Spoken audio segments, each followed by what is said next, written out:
Hello, my name is Andrew Milligan. I'm one of the board members for the Asia Scotland Institute, as well as being an independent economist and investment consultant. COP26 has just finished. 25,000 rather exhausted delegates, government ministers, and heads of state have travelled home. Now is the time then to stand back and assess both the successes and the failures of this important event, both from an Asian and a Scottish perspective. Firstly, the bad news. Despite a stream of stark warnings from scientists and campaigners, it was never likely that COP26 would achieve the required breakthroughs to limit the global temperature increase to only 1.5 C. Somewhere between 1.8 to 2.4 is the current experts' assessment. This reflects the harsh reality of modern politics in every country, especially those in Asia. Experts have been critical, for example, of the national climate action plans produced by such major greenhouse gas emitters as Indonesia and India.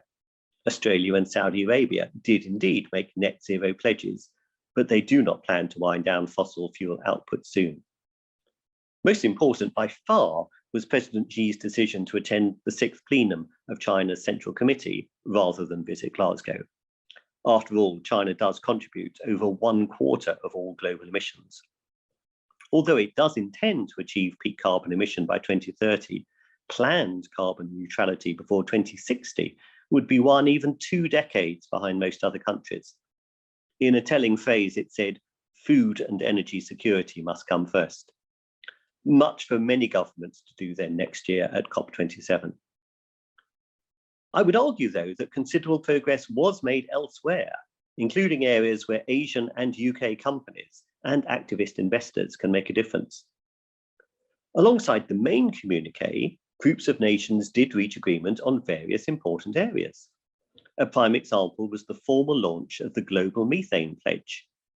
Whilst major Asian emitters like Russia and India did not sadly sign up, others such as China, Japan, Korea, and Saudi Arabia did.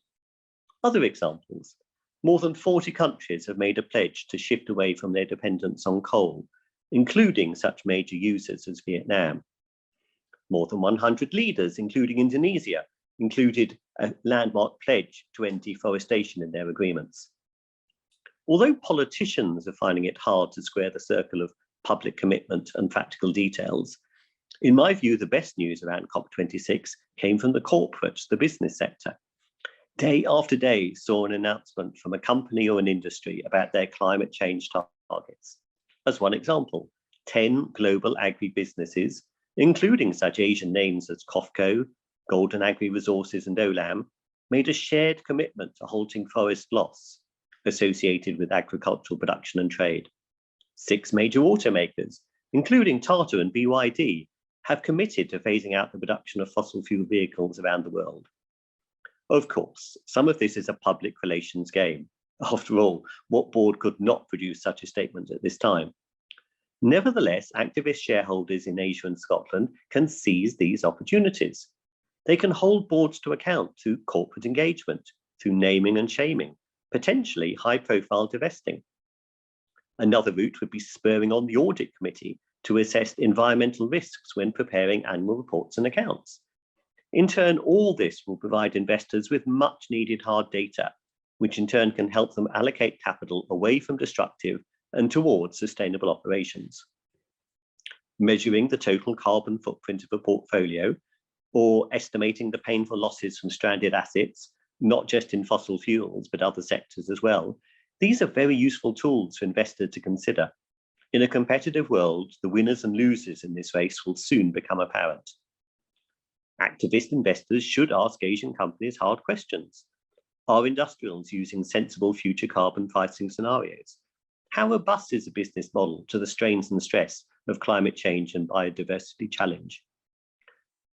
As the clamour about COP26 begins to die down, I would strongly encourage listeners to start preparing for the next major event, namely the United Nations Biodiversity Conference in spring 2022, to be held in China. Climate issues are, after all, only a subset of wider environmental issues, as eloquently explained in the Path of Descriptive report on the economics of biodiversity. By 2050, Asia's urban population will nearly double to 3 billion people. What standard of living can be provided for them? Such a question will doubtless be addressed in future events organised by the Asia Scotland Institute. Thank you for listening.